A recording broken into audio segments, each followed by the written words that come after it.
So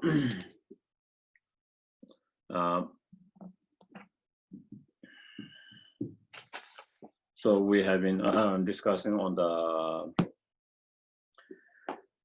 shamatha or karma abiding,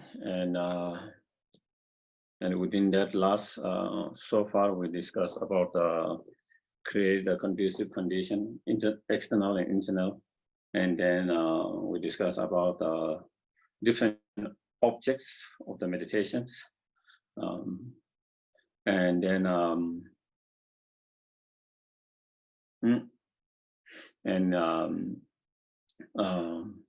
also Lama Tsongkhapa, we also discussed, as went through Lama Tsongkhapa explaining, in order to cultivate faultless shamatha or meditative concentrations, we need to identify the main obstacles correctly and overcome the obstacles. And so the main obstacles for the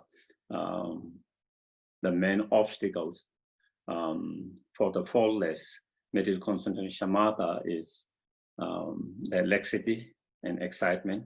So those are the two main hindrance or obstacles, and need to identify that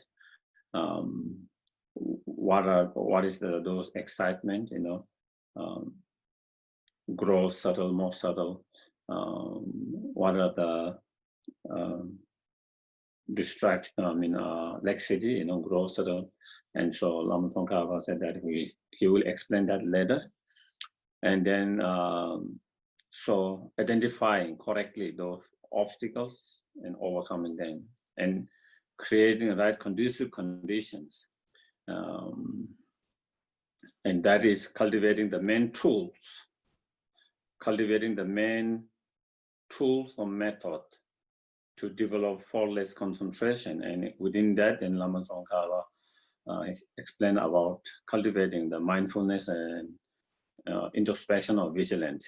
These two are the conducive conditions to develop the faultless meditative concentration or shamatha. These are the main tools to develop shamatha. And so, and then Lama Tsongkhapa explained what is that mindfulness mind and what is this vigilant or introspection mind. So then so we went through that, identifying what mindfulness is, what vigilant mind is, what mindfulness mind is. And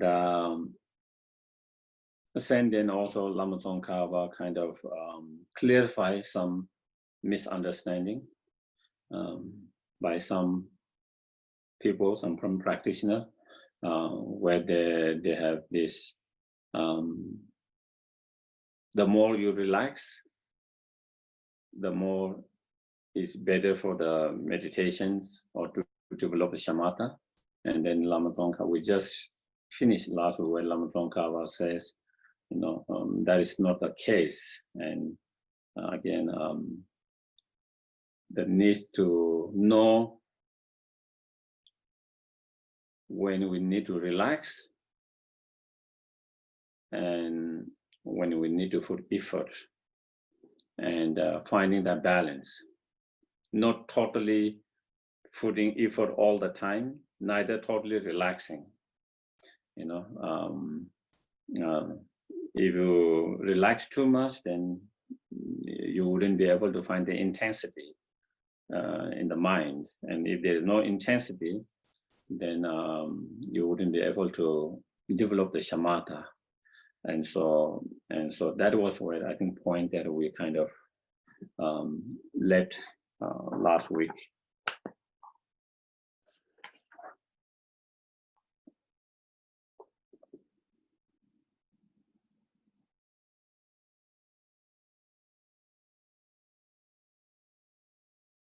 I guess maybe we're at page number 198 and C. Is that the one? That's how it. How is the difficult for faultless concentration with two features to arise? Correct. Yeah.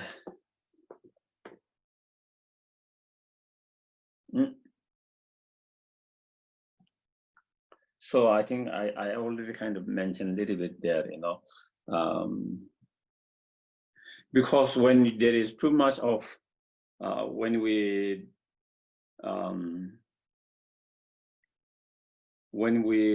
apply too much effort in our meditations, and because of too much effort, then there is kind of tightness, and then when there is too much tightness, then when you are unable to relax, and when there is too uptight, then again it becomes very difficult to develop that formless meditation, because when you put too much effort, that lead to too much uptight, and that can lead to a excitement, your mind to be too uplifting and excited. And when that happens, then you cannot find stability and formless meditation. And so when you started to relax that kind of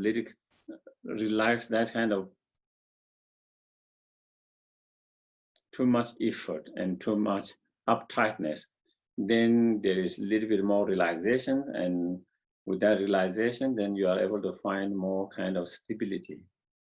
There is more stability. You are able to keep your mind focused on and then and due to that, some meditators get confused or mistaken to think then, oh, the more you relax, the better the meditation is. And so therefore they think you have to totally relax. And the more you relax, the better meditation. They think that, and then Lama Tsongkhapa clarified that is not always the case. If you totally relax completely and without a little bit of intensity or a little bit effort, then again, you might be able to develop the stability and even maybe some clarity, but you will not be able to develop the intensity in your mind, your meditative mind, that meditative mind concentration. And if you don't have that intensity in your mind, then that is not a flawless meditation or shamatha, And so therefore Lama Tsongkhapa says we need to find that balance. Not too much uptightness and not too much asserting, at the same time not totally relaxing and totally letting go, and then finding, and that is the difficulty of developing the shamatha, to be able to find that balance, that middle way. And I guess that seems to be not only in meditation, I think that seems to apply in our life, everything, We tend to go one extreme to another extreme and not being able to find kind of the middle way, the balance. And definitely so then here Lama Tsongkhapa saying, from Chandra-gom, one of the great Indian masters, Chandra-gom, and so again, in that, he mentioned, if you put effort, then excitement arises, and if you let go of the abandoning, if you abandon that kind of effort and relax totally, then laxity or sinking arises, and therefore, if you go either excitement or sinking, then or laxity, then you cannot find the flawless meditation concentrations. And therefore, he says finding that middle way is that balance, that middle way make difficult to develop the shamatha. So, so I don't need to read each of that. You can read. That is the main point here. So, again, yeah.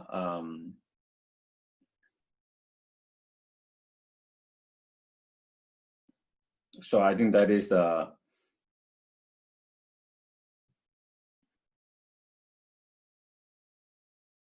so with that, what Lama Tsongkhapa is saying is some of the meditator that says full relaxation is the best way to develop shamatha, and Lama Tsongkhapa saying, there is a contradiction from what Chandra Gongme says. If total relaxations is the best way to develop shamatha or meditative concentrations, then here Chandra Gongme is saying that you have to find a middle ground. Only through that balanced middle ground you can develop the shamatha. If it's total relaxation, he wouldn't be saying that to find the middle ground, because you go total relaxations. And so that is where Lama Tsongkhapa kind of clarify why some of the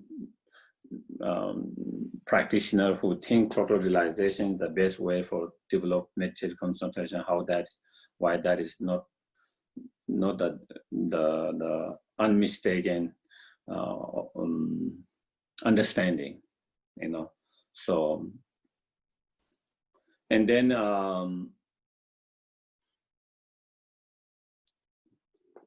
it helped me to kind of understand that point. That point in terms of if we apply example of driving,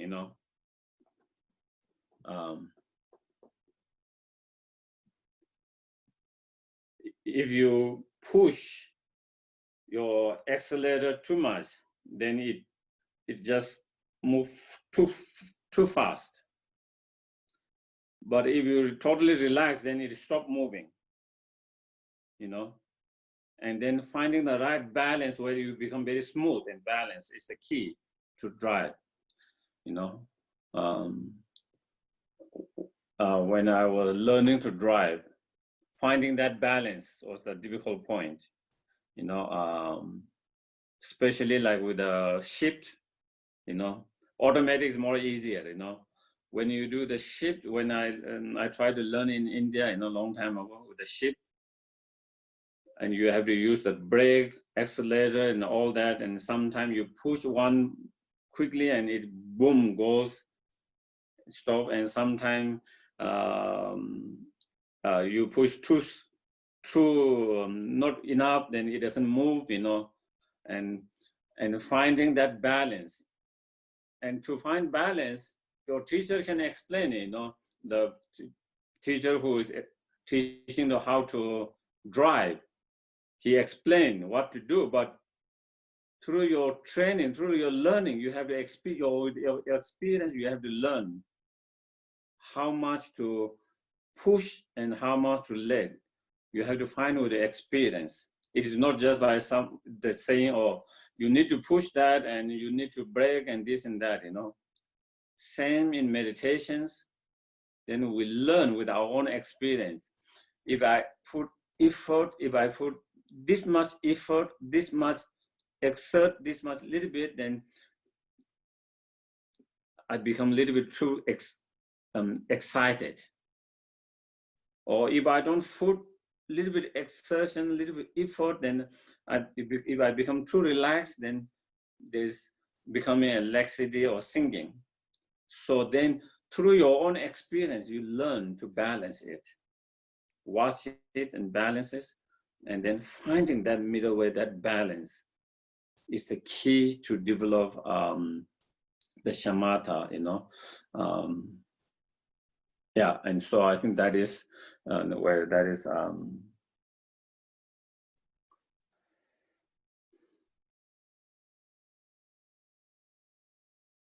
So that is what Lama Tsongkhapa says here in D, how to meditate, balance, and tighten the relaxations. So that is what I just mentioned, with your own experience, how much to put effort, exert, or how much to relax. And know with your experience, if I relax more than this, there's this danger of laxity. if I put more than this much of effort, then there is a danger of excitement. And once you learn with that, your experience, then you know, oh, I shouldn't push myself or put effort then more than that. And neither I shouldn't relax more than that. And so through that, that is the key to the success of the meditation. That is the key to the success of shamatha. And so that is where Lama Tsongkhapa.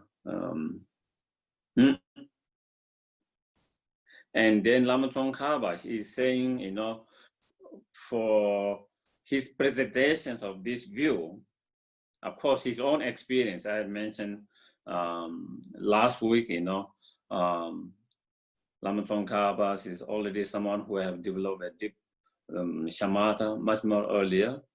But again, in terms of, he's not talking about that was my experience, but he always go back to the sources, Indian sources, and then he is saying, you know, asangas, there where it says, you know,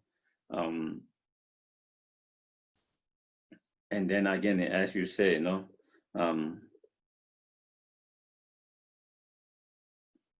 kind of that kind of concentrations is developed when you say hold the object tight as it engaged into that. So what it says, Lama Tsongkhapa is saying the idea total relaxation is the best to the develop shamatha. It is goes against this asanga explanation where you need to hold the object tightly, intensity, you know. Not overly intense, not overly tight, but there need to be some intensity, some tightness. And so total relaxation is not the best way.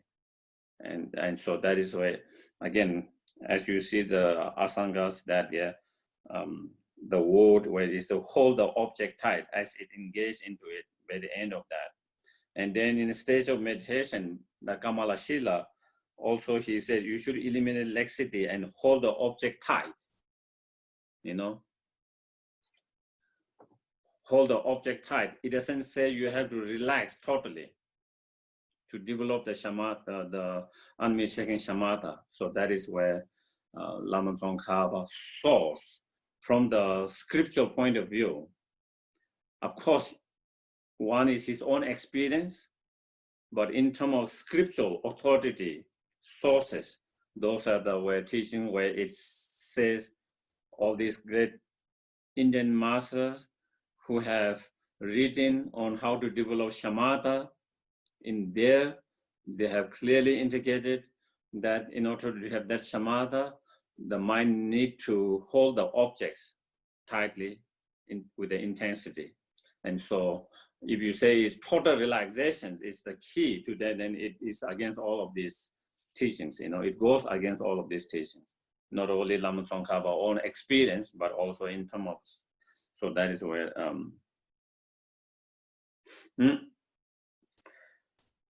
and so here Lama Tsongkhapa was saying, you know, next one, the fault of not knowing how to apply mindfulness. And so Lama Tsongkhapa explained the need to have that balance, middle way. If you don't understand that, and when you try to meditate, and if you meditate without any kind of intensity, if you don't have the intensity in your mind when you are doing to meditate, to develop shamatha, then, and if you try to totally relax, totally without intensity, totally relax, then there is a danger. And then here, danger of what is that? Great forgetfulness, dull of your wisdom, that discriminate among phenomena and so forth. There is danger of the more you meditate, the more dull your mind become. And forgetfulness, you know.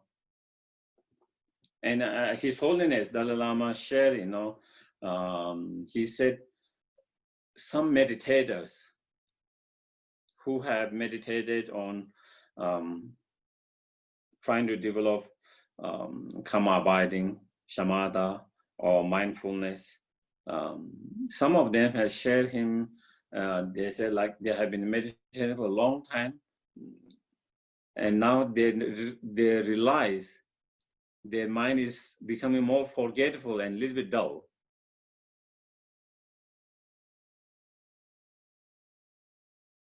Because intensity is because there's no intensity in that.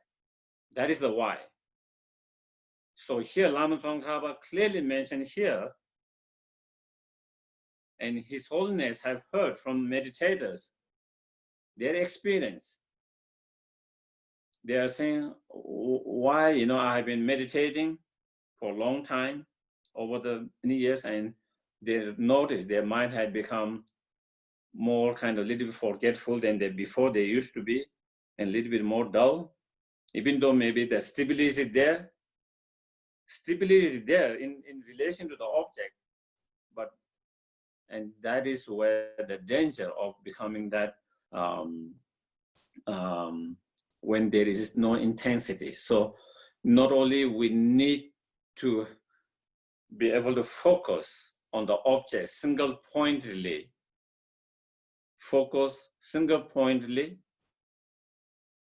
without any kind of distraction, excitement, but there need to be some level of intensity. And when you don't have that intensity, when you start to relax totally, when you start your mind, that is a meditative mind. When you try to, as some meditator just mentioned, Lama Tsongkhapa, when you started to totally relax without that kind of intensity, there is a danger of that, the fault. There is a danger of having that fault, your mind becoming more forgetful and dullness. And if that happens, then, it's a very danger, because the human mind is one of the beauty of human minds. We have this incredible intelligence. And if we lose that ability, then, so that is where Lama Tsongkhapa said, then, then in order to develop the special insight, the wisdom that analyzes. If your mind is dull, then you cannot analyze properly. You cannot use your wisdom well.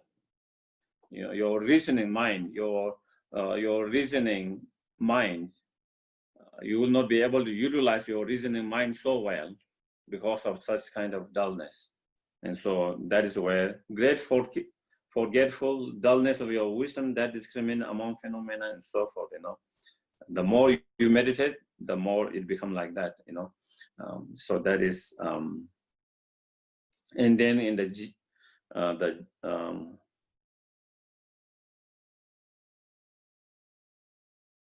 then they said G, the need to watch the vigilant while holding the object of mindfulness.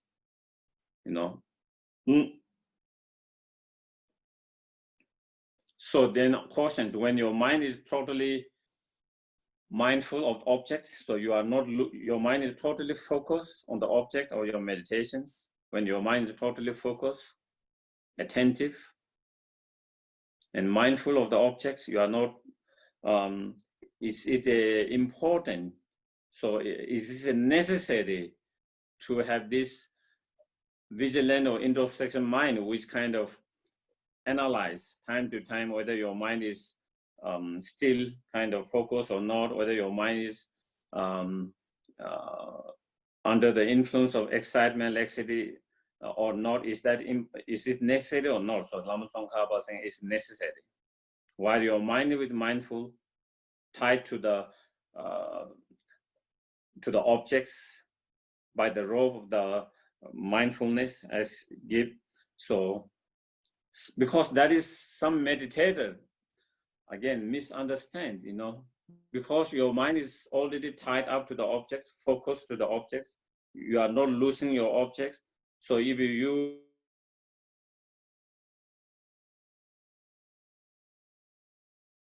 so then they think it's obstacles, and so So there here again, Lama Tsongkhapa saying that it is necessary to do that investigation by the vigilant or introspection mind time to time. And it is, and again, Lama Tsongkhapa said it is clearly mentioned in the stages of meditation by Kamala Shila in the meditation stage 2, you know, like he has written 4, first, second, third. So in that he said it's necessary to do that, you know. And so again, when you do that, it doesn't mean you let go of the objects of your mindfulness and then kind of doing investigations. Otherwise, you lose the objects. But while one side of your mind is totally focused and not losing the object, okay? One corner of your mind is doing that investigations, watching, you know? So without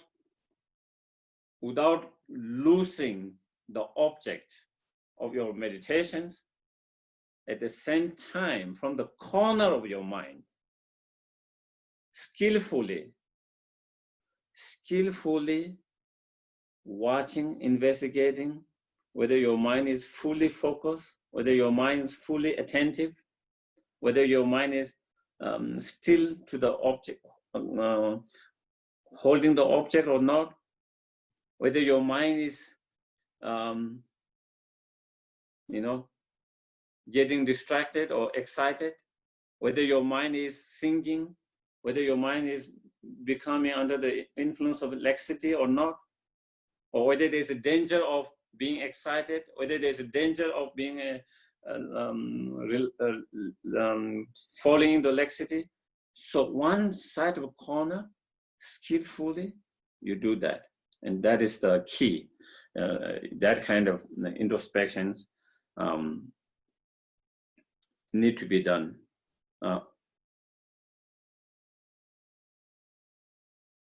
And when you do that, you know, here it says how long we should do, how often we should do that.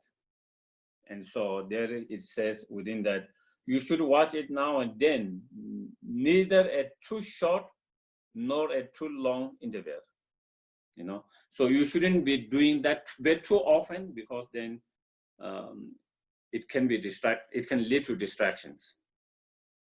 But then if you don't do enough, then again, we might fall into either excitement or laxity.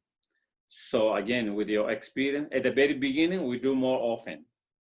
And as we make progress in our meditation, you do less and less, because your mind, there's less danger of losing object, there's less danger of falling into either the excitement or laxity as your meditation improves over the time. And so then that kind of the watching or investigation by the vigilant mind or introspection mind required less and less. And but it is advised at the very beginning, we need to do more, and then eventually it's required less and less.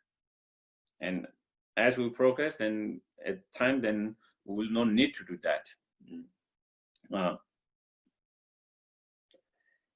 And so then here, I think the point here after that is Lama Tsongkhapa. If you do this before the force of previous mind is exhausted, this has the value that the mind will become intense again. And that intensity will last for a long time, and laxity and excitement will be recognized quickly. So you do that kind of analyze or watching, investigate by that in introspection mind or vigilant mind. And when you do that, there's some kind of intensity. And while that intensity is still alive and not totally lost, you again do it. So then you keep that intensity alive all through, And so that is the key, in terms of when to bring that introspection again, while you do that until the intensity that you have is before it totally stop or exhausted. Before that is being exhausted, you do again, and in that way you continue to keep up that intensity, and then with that kind of intensity and that meditation, then Lama Tsongkhapa here say, then it become easy, and we are able to quickly recognize whenever any excitement or laxity arises. If you don't have that intensity, even either excitement or laxity arises, we don't recognize very quickly.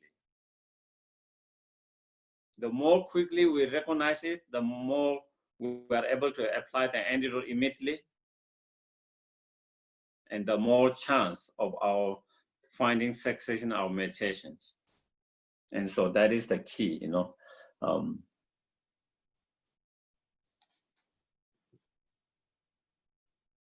And then next one, the point, the need to maintain this meditation again and again with mindfulness without forgetting the objects. So again, in order to keep our mindfulness strong, and powerful, we need to visit our mind again and again, the mindfulness to the objects again and again. And through that kind of training, reconnecting your mind again and again to the objects, help us to develop powerful mindfulness, and so that, and again, that again, according to some of the Asanga, Savaka level, and as well as the other separation middle from extreme, again, it is explained that clearly,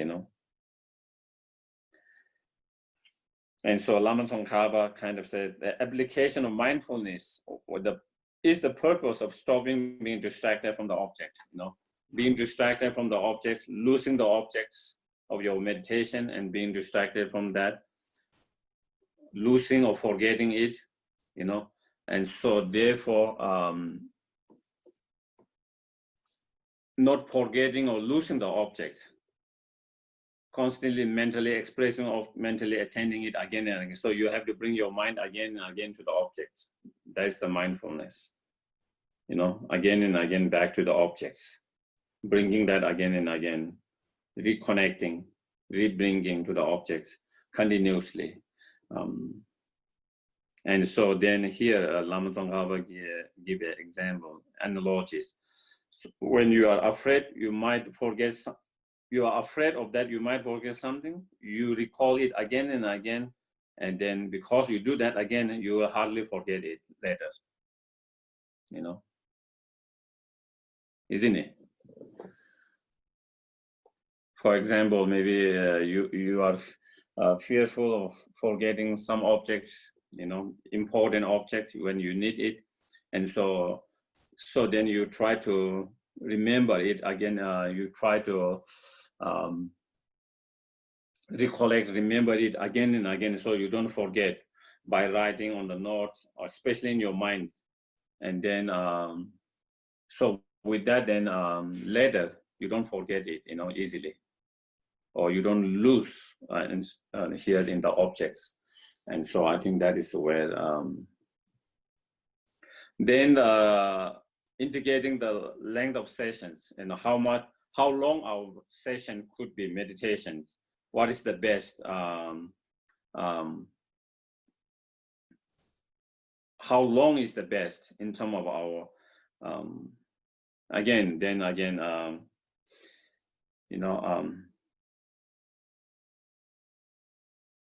Lama Tsongkhapa saying, in some of the earliest Indian masters, great texts, they don't seem to mention that in many texts. There's no clarity on that, but at least in the stages of meditation 3 and Sarvaga level, Asangas, that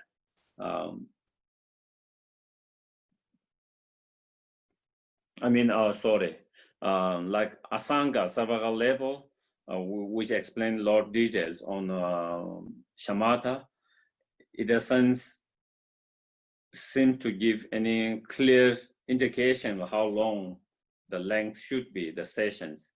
But however, Kamalashila stage of meditation 3, then here he say, like that gradually you should sit for 24 minutes, 1.5 hours, 3 hours, as long as you can. So that is one of the Indian sources in terms of explaining about the length of the sessions that Lama Tsongkhapa is saying. And then Lama Tsongkhapa himself says, even though when Kamala Shila explained that length of session, it is not in the shamatha when he was explaining the special insight, that was what he was saying, that explanation, when Kamala Shila was explaining how long you should have length of meditation when you are doing special insight. But Lama Tsongkhapa said you can apply that to shamatha as well. Okay, in terms of the length. But then, most of the Tibetan masters, meditators, they says, there's many sessions, short session, and many sessions. That is the advice, especially for the beginner. That is the best.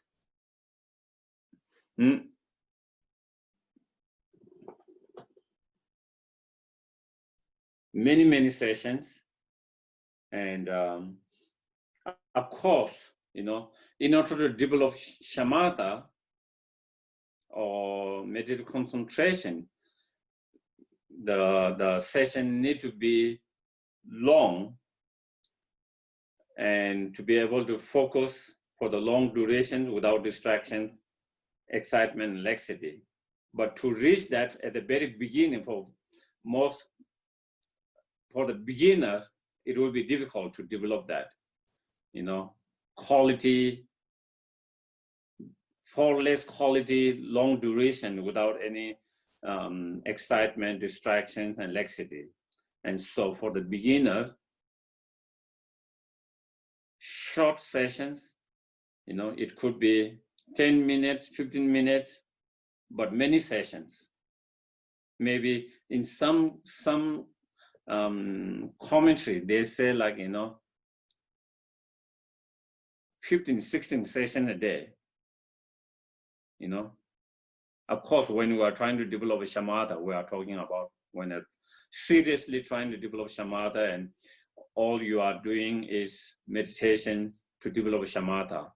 In those cases, instead of doing 4 sessions, which each of sessions is 2 hours or hour and a half, instead of 4 sessions of 2 hours, then you can kind of reduce into 8 sessions, which is 1 hour. Instead of 8 sessions, 16 hours, which is half hour, or it can be 16 sessions of 15 minutes each.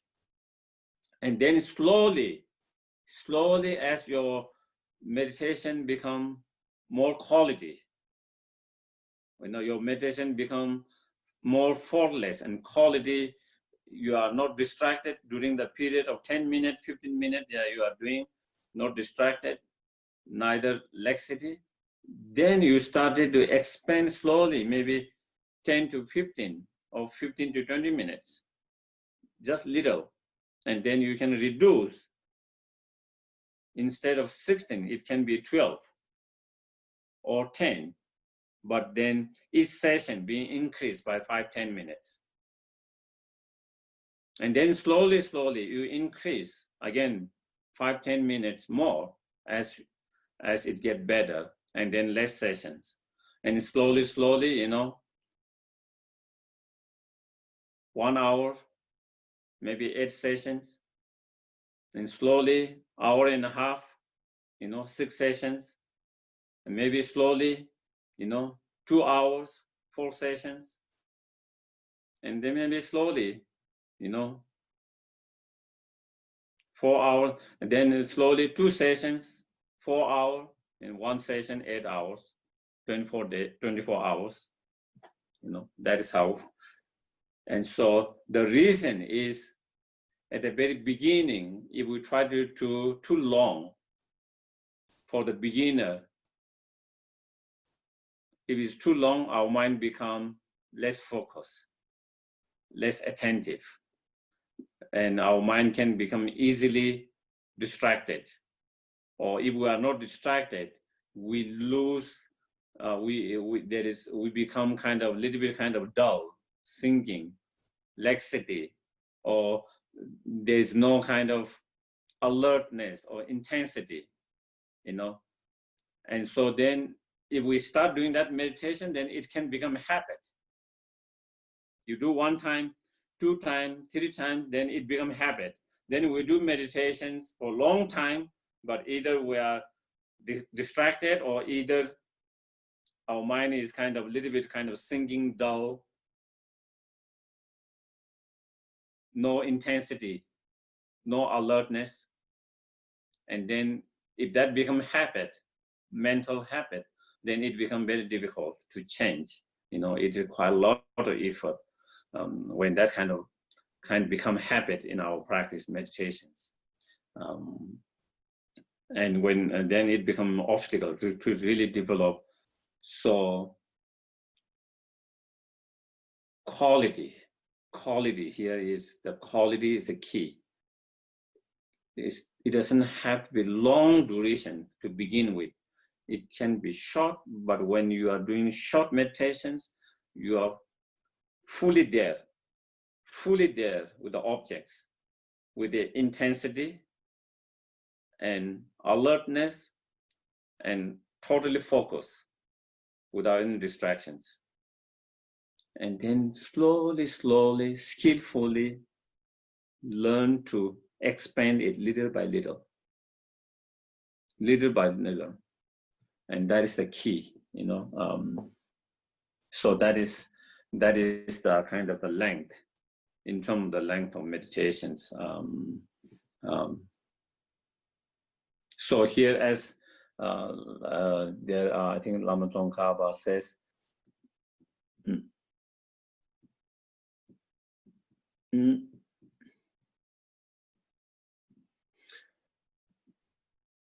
so therefore there is no definitive specific length. Okay, it depends on individuals. Some individual can be able to focus attentively without excitement or without singing, maybe easily for 15 minutes or even half hour. And that will be okay for them to start with that. For some people, they might not be able to focus without either being distracted or without kind of losing intensity and singing, even for 5 minutes. So then you just focus on 5 minutes to start with. So therefore, that is where, when it says for as long as you can, in the kind of short, in brief, that is the, even though as long as you can means because it can differ for individuals. Some people can focus better than others without distraction, laxity, and according to that. But you try to do that, and then the point is, then slowly increase it, and not trying to rush it, because we want to rush, When we are doing a good at 10 minutes, then we feel, oh, I can increase to half hour, 1 hour immediately, because we want to be able to focus 24 hours like that, and we just try to rush quickly to reach there. But that can be distractions and obstacles, the skillful means and more the skillful means, and for the betterness of meditation is increase little by little and not rush, but trying to have that quality little by little, and that's the key.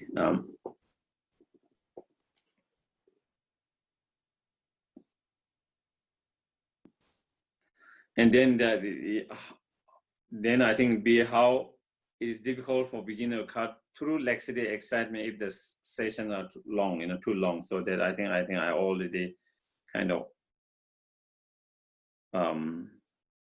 maintain that. No.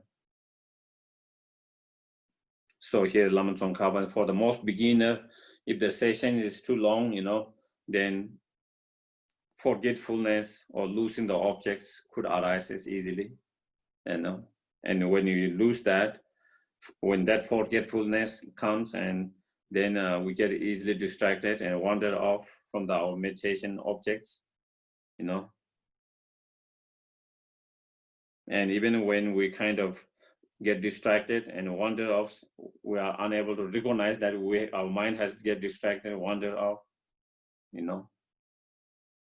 or sometimes even our mind is not totally distracted and wander off, but our mind is under the influence of laxity, kind of a little bit dull, not so clear. Mind is not so clear, little bit like foggy.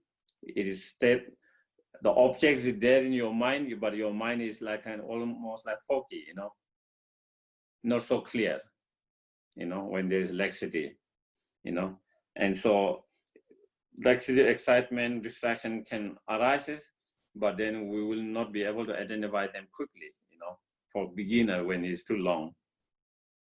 And we might be able to recognize those obstacles either when you are distracted or when you are in laxity, only after a long time, and then when I don't know for you, but I think to me, you recognize it's like, your enemy someone has came and stole everything and left, and then you recognize, oh, everything's gone.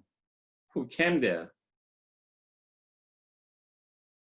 Like for us, it's like that, The obstacles that come and kind of mess up our meditation and practice, everything gone. Oh, then you realize if we have recognized much earlier, maybe we might have applied the antidote before it kind of mess up the whole meditations. And so that is the case, we, even when we identify and recognize it is kind of too long. And alternately, sometimes that is not the case, you don't lose the object, you are not totally distracted, but even if you do not forget that mindfulness, so you don't, because your mindfulness, you are not forgetting the object, but easily fall under the power of laxity and excitement, do not identify quickly, So in order to overcome the first one, when your mind is get distracted and lose the object, wander up, for that, you need a strong mindfulness. And for the second one, even your mind is not kind of totally distracted and lost your objects and wander up, but there's a danger of laxity and your mind not being clear, there's no clarity and no foggy. In that, you need a strong vigilant.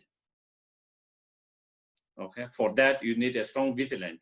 So your mind is not so much foggy and unclear, So that is where it says, in coming of, you need a strong vigilant in order to overcome that kind of unclear laxity mind, foggy mind of laxity.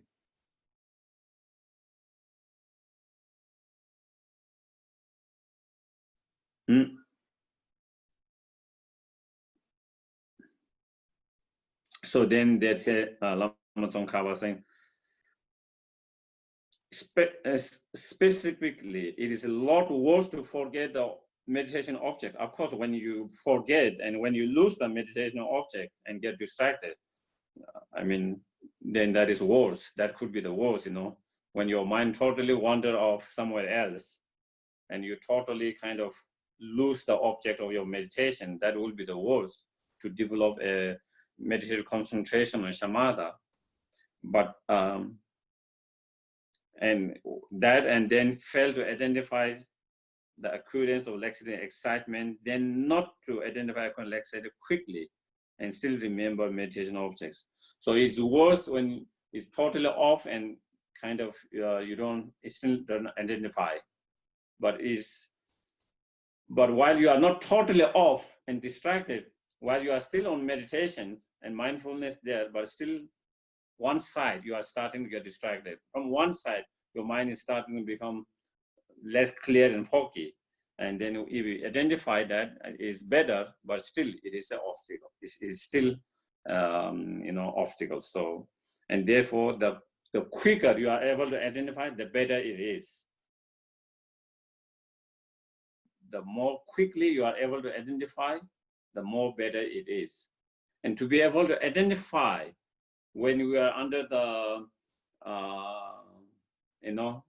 influence of either excitement or laxity, or when there is danger of that going either way, in order to be able to identify it quickly, recognize it quickly, we need to have strong mindfulness, strong introspections.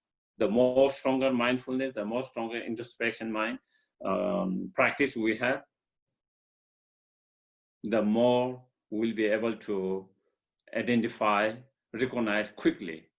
And the more we are able to identify and recognize quickly, the more it is easier to deal with that.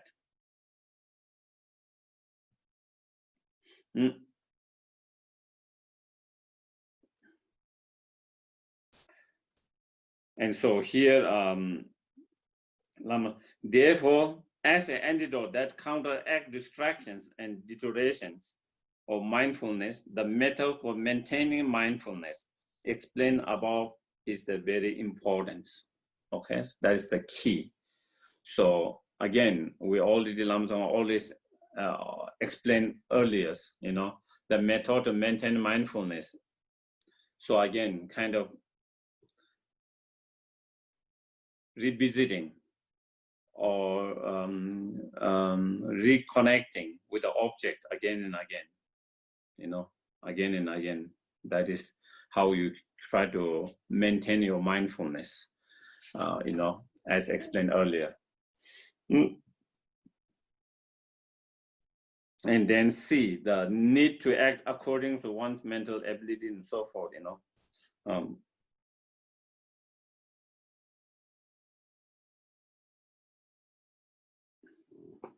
So there it says, if we become forgetful because of not strong mindfulness, and if we lose the, object because of not strong mindfulness, so then because of not strong mindfulness, our mind get distracted, wander off a lot, time to time, when you do that, then we need a strong vigilance. And if you have strong vigilance, then that quickly identify, when that happens, the vigilant mind quickly recognize, identify and recognize that, and when you do that,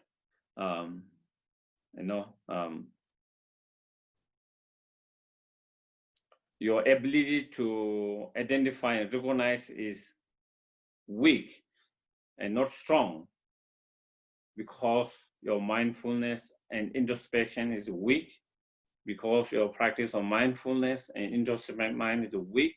Therefore, we are unable to identify when our mind is under the influence of either excitement or laxity. When we are unable to identify quickly, then short sessions are needed. We have to do more short sessions, but many sessions,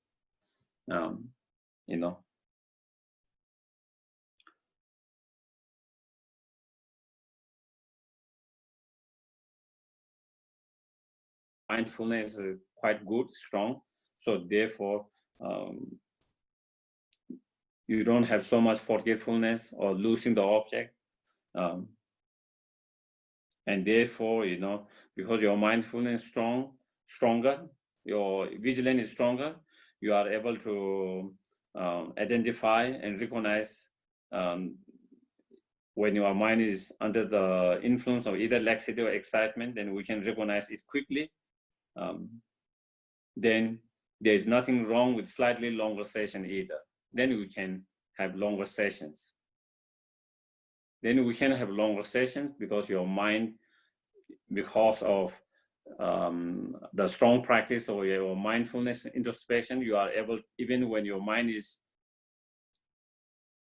when there is danger or when your mind is under the influence of either excitement or laxity, because your strong practice of mindfulness, you are able to identify and recognize quickly.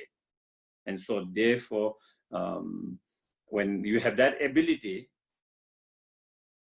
then you can increase your session and you can have longer sessions. And so that is the advice,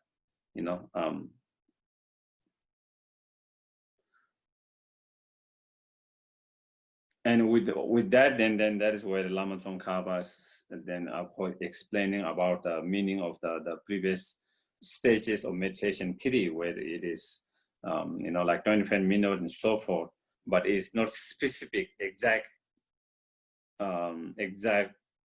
duration. It says it could be 24, it could be 1.5 hours or 3 hours, so forth, in Kamala Shila's. That is why it doesn't say it has to be 24 hours, it has to be 10 minutes or 24 minutes. So it isn't specifically minute, it has to be 10 minutes, 24 hours, but it gives some different options, because depending on individuals' practice, how strong their practice of mindfulness, introspections, and so forth, to be able to recognize, identify quickly, and so forth. So in brief, it needs to be accord with one's mental ability. It says as long as you can. So that is why Lama Tsongkhapa says it depends on individuals and individuals' mental capacity, individual strong how strong their practice of mindfulness and introspections is. So. And so then there is Lama Tsongkhapa advice next there,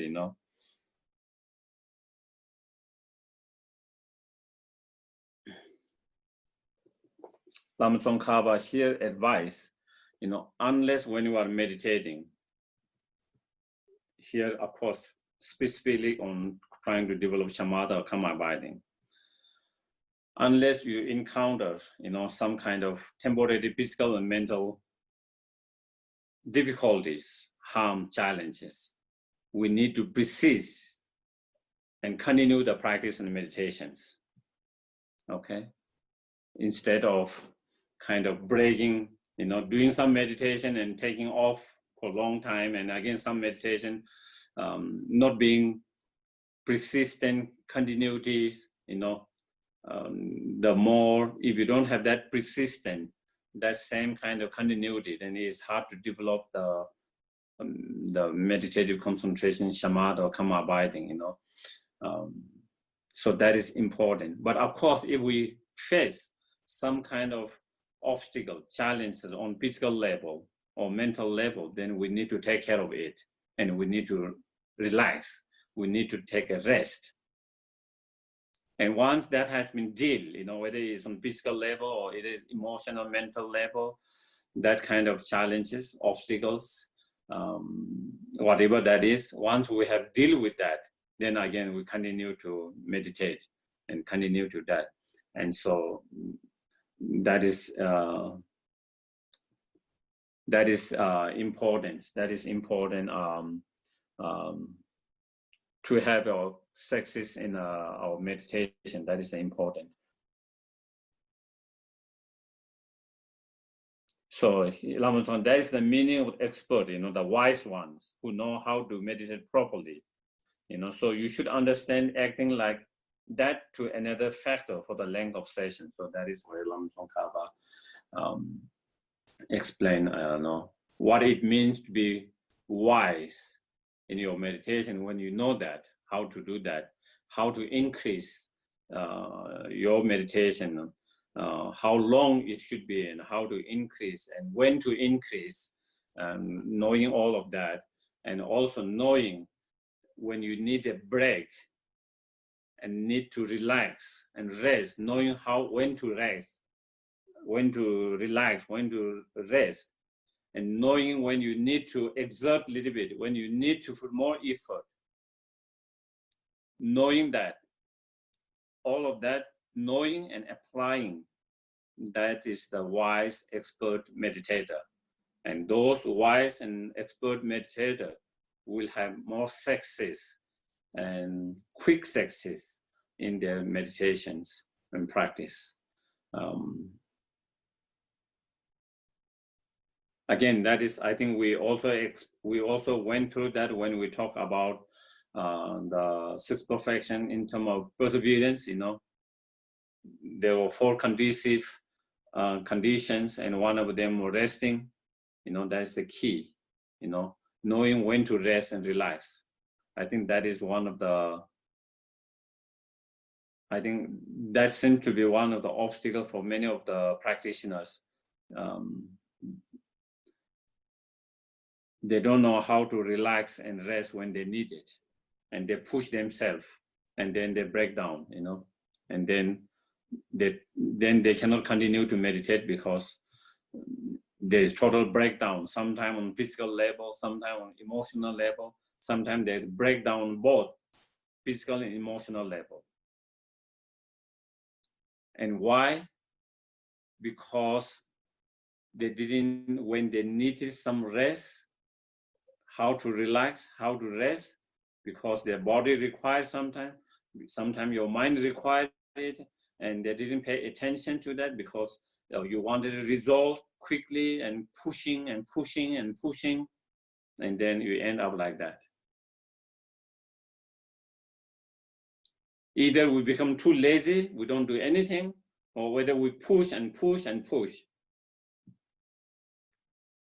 We go either extremes, not finding the balance, the middle way, the advice the Buddha give again and again. All these great Indian masters and Lama Tsongkhapa mention again and again all the time in relation to all the practice, and also here, finding that middle way, finding that balance is the key for the success of our meditation and practice. And it's interesting, how sometimes we become lazy, we just don't do practice. And sometimes we get inspired and then we just push. There's so much enthusiasm and inspiration and excitement, and then you just push and push and push, and doesn't know how to kind of rest and relax, and then you break down. Yeah, and I think I see that especially with the Westerners, perfectionist mentality, and just pushing too much. I think so. I think that is a really, really important point to remember. Really remember that. Yeah, I think so. That is. Then to the one of the main subject, what to do after focusing on the mind of the objects. So then there are some kind of subdivisions, and I will not read each of them because you can just read. Then it comes to the because 2 main obstacles for the shamatha or karma abiding, as we discussed, is the excitement and the laxity. These two are the main obstacles. And Lama Tsongkhapa already explained before. He will mention that later. He will explain more later. He said it's important to identify and recognize those and overcome them. And then, but he said he will explain later. And he went on explaining the mindfulness and introspection mind, which are the main tools, the main conducive conditions. And now he's explaining the obstacles, the two main obstacles to develop shamatha, karma abiding. And then these two are main two obstacles, excitement and laxity. And so now Lama Tsongkhapa is explaining what that excitement means, what that laxity mind means, and how they act as obstacles, interference to develop karma abiding shamatha, and I think so that is so then excitement. So here, the translation, I don't know English, but in Tibetan is gopa, the excitement in Tibetan is the gopa, the mind, one of the mental factors, gopa. So here, Lama Tsongkhapa in the continuum of knowledge here, what excitements, and so then I don't need to read that, you can read that, and then to that Lama Tsongkhapa kind of give a little bit of explanation of that, okay? So there are three, just like there are three features in that. One, in terms of the object of that excitement, okay, is attractive, pleasant objects. It doesn't mean from the objective side, but to the mind, it appears as pleasant, as attractive. Do you get it? It doesn't mean from the objective side is pleasant or attractive, but your excitement mental factor to that mind, the object appear as something attractive, something pleasant, something beautiful. And so that's why that mind runs after that object, okay? So in terms of the object is that. In terms of is the aspect of the mind, the mind, that excitement mind is not peaceful. When you have that excitement mind, your mind is not in peace and tranquility. Your mind is kind of bumpy. Because of that excitement, your mind is kind of bumpy, like wave, like the wave, bumpy, it's bumpy road.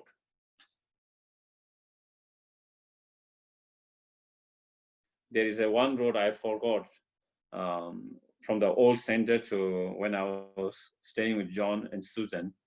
There is 10 bumps in one area. John doesn't like to go that way because there is 10 bumps, in a small distance in one of those residential area. So it is like that, the road is, your mind is kind of bumpy, or like a wave, it's not, there is no peace and tranquility when you have that excitement mental factors, and your mind, that excitement, that mind is scattered outward towards that kind of object. Your mind is not focused, unable to focus on the object. Instead, your mind, that excitement mind, mental, is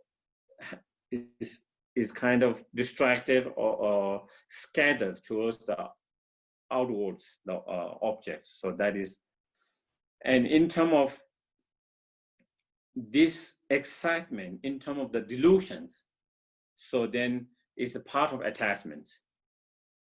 Okay, this excitement mind is part of attachment. Okay, and when you have this mind, it engages in object through the expert craving. There is some desire of that object, wanting of that object, craving for that object. There's that aspect in this mind, craving the object, desiring the object, wanting the object. And so therefore is kind of one part of attachment. This mind is one part of attachment in terms of the mental delusions,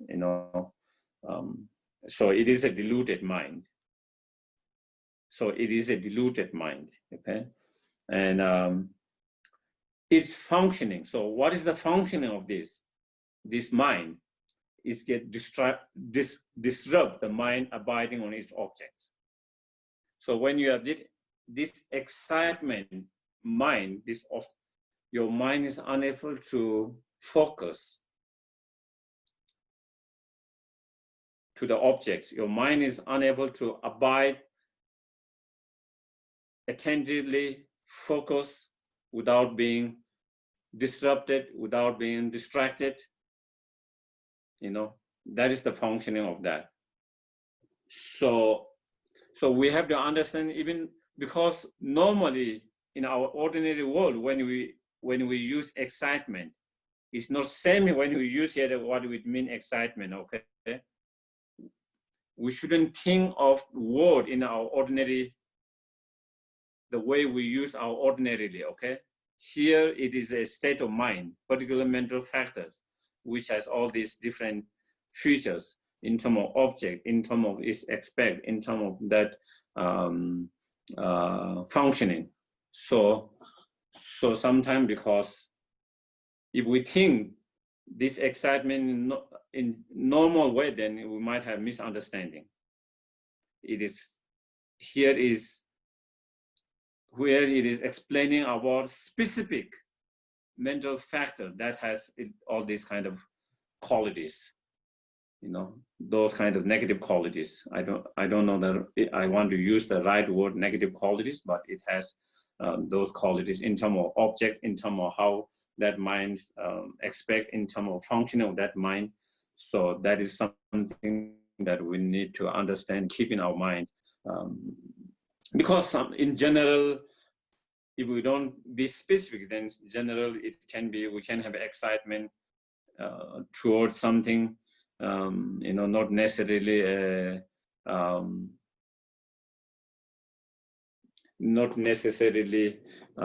attachments,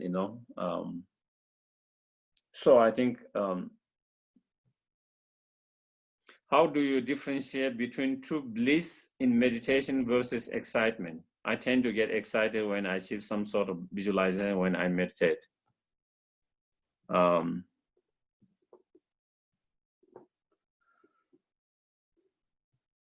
When there is true blissfulness, there's no excitement, there's tranquility. Your mind is very calm, peaceful, tranquility. Excitement, as it mentioned, there's no peace, there's no tranquility, there's no calmness. In a gross level, maybe I'm excited about, going to a beautiful place for hiking tomorrow.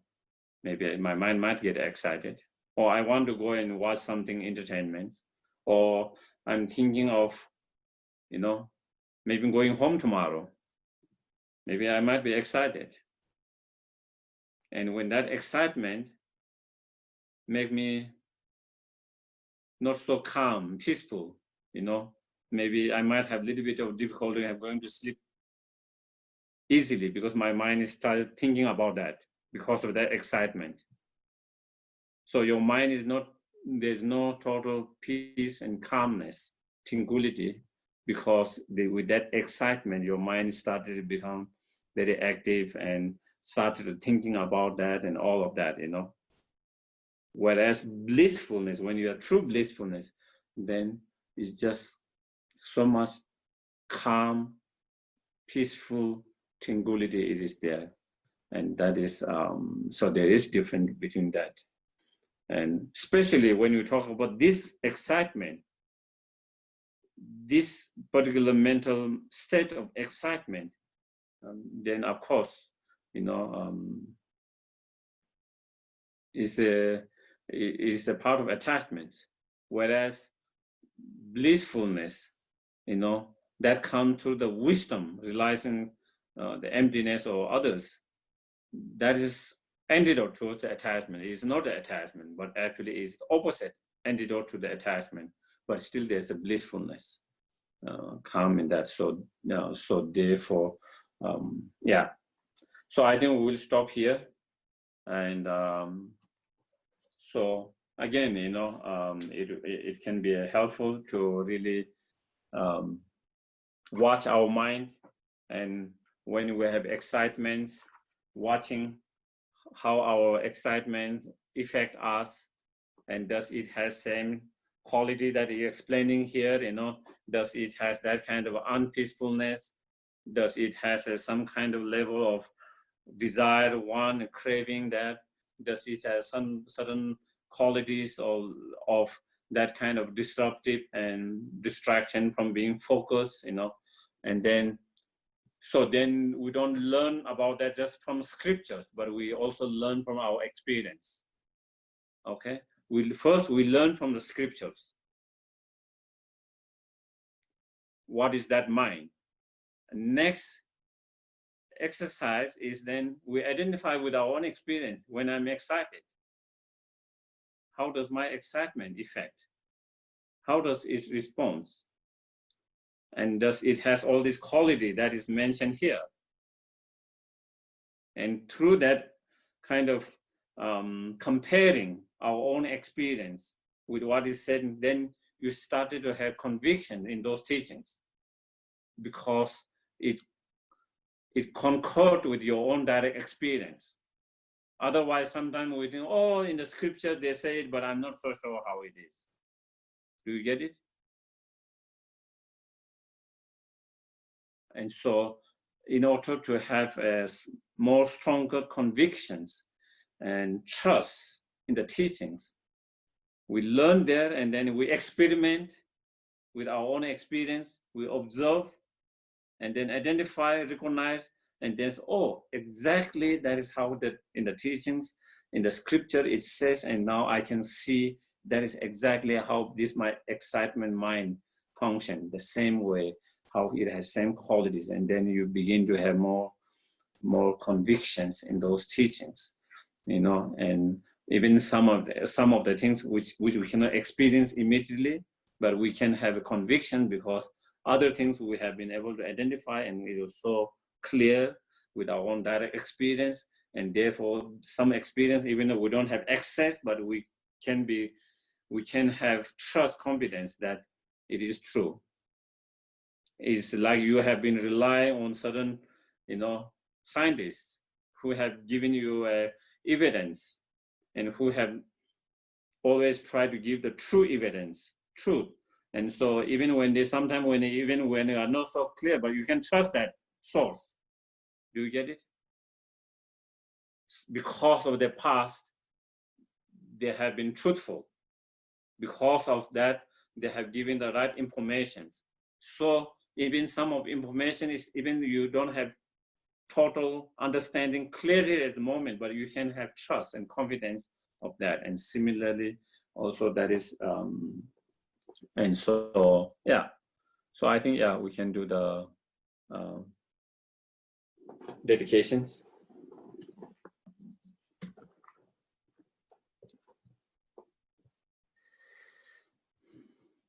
So again, I'm going to chant in Tibetan, and you can always either recite in English if you want, or you can follow me in Tibetan.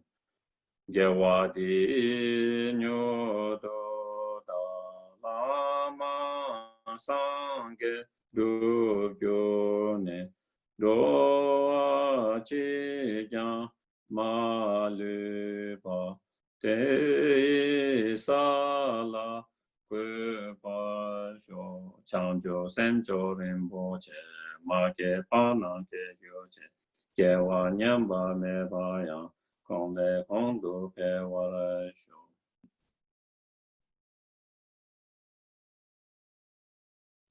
the wish granting, wish fulfilling jewel, source of every single benefit and happiness in this world. To you, incomparable kind things in Yahshua, I beseech, may all your holy wishes be spontaneously fulfilled. To the Jiangxin Jianggen Jiaoyue Dan Jin Zhong Bei Wei Guan Ze Dou Bo Ro Zhi Zhou Song Guo Wei Lei Ma Du Du Ba Da So Du Ji Guan Du Xia Ben Xiu. So thank you very much, everyone. Thank you very much. And